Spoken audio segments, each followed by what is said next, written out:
বলো মা, আমি সবার সাথে বল খেলছি। এই তো মাশাআল্লাহ।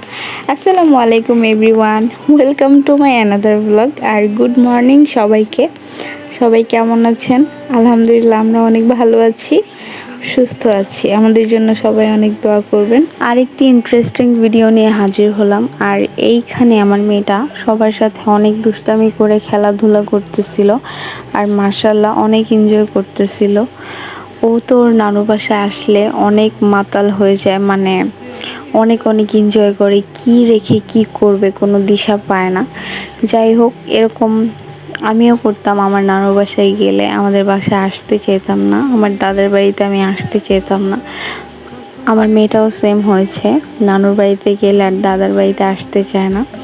এইখানে অনেক এনজয় করে তার মামাদের সাথে। এই তো খেলা করতেছিল আর ধাম করে পড়ে যেতেছিল, আর আমরা দেখতেছিলাম সে কি করে।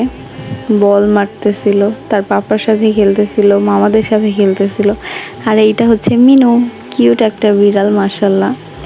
দেন আমি আর সামির চলে গেলাম হাঁটতে হাঁটতে পড়শির দোকানের সামনে।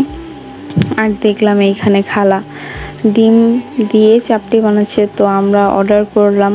দেন খালা এইখানে চাপটির ব্যাটার দিল, তারপর একটা ডিম দিল, দেন পেঁয়াজ, কাঁচামরিচ, ধনিয়া পাতা, কিছু লবণ দিয়ে মিক্স করে ওইটা ঢেকে রেখে দিল। দেন আরেকটাও সেম প্রসেসে সে বানিয়ে নিবে। আমাদের বাসার থেকে পরশের দোকানে যাওয়ার জন্য প্রায় 10 মিনিটের মতো সময় লাগে। সো আমরা দুইজনে এসে পড়েছি। আর এইখানে কিন্তু অনেক পর্যটক আসে বিকাল হলেই, প্রতিদিন অনেক ভিড় থাকে। আর ফ্রাইডেতে তো যাওয়া ইম্পসিবল, কারণ ফ্রাইডেতে গেলে আমরা কোনো সিট খালি পাই না। যাই হোক, চাপটিটা বানানো হয়ে গেছে। দেন আমরা দুইজনে পছন্দ মতো কয়েক পদের ভর্তা নিয়ে নিলাম। আর এইখানে ভর্তার অনেক ভ্যারাইটিস আছে, প্রায় 15-20 রকমের ভর্তা আছে এইখানে। আপনার যেই ভর্তা পছন্দ আপনি সেইটাই খেতে পারবেন, কোনো প্রবলেম নাই। ডিম চাপটির পাশাপাশি আমরা নর্মাল চাপটিও খেয়েছি, বাট আমাদের দুইজনের কাছে এইখানকার ডিম চাপটিগুলাই বেস্ট মনে হয়। যাই হোক, আমরা এখন চলে যাব চা খেতে। আর এইটা হচ্ছে পানগাঁয়ের ফেমাস পরশের চায়ের দোকান। আর এই দোকানটা ফেমাস হওয়ার কারণ এইখানে তেঁতুলের চা, ভোটমরিচের চা, আমের চা, মানে এভরিথিং ফলের চা পাওয়া যায়। এই দোকানটা অনেকেই চিনবেন।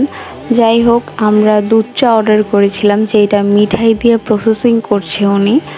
আর আমি কিন্তু অনেক দিন পরে আসছি এই দোকানে, আগের মতো মিঠাইয়ের চায়ের টেস্ট পাইনি। যাই হোক, আমরা ঝালমুড়ি খেতে খেতে বাসায় চলে আসি। সো আজকের ব্লগটি এই পর্যন্তই। আল্লাহ হাফিজ, দেখা হবে অন্য একটি ব্লগে।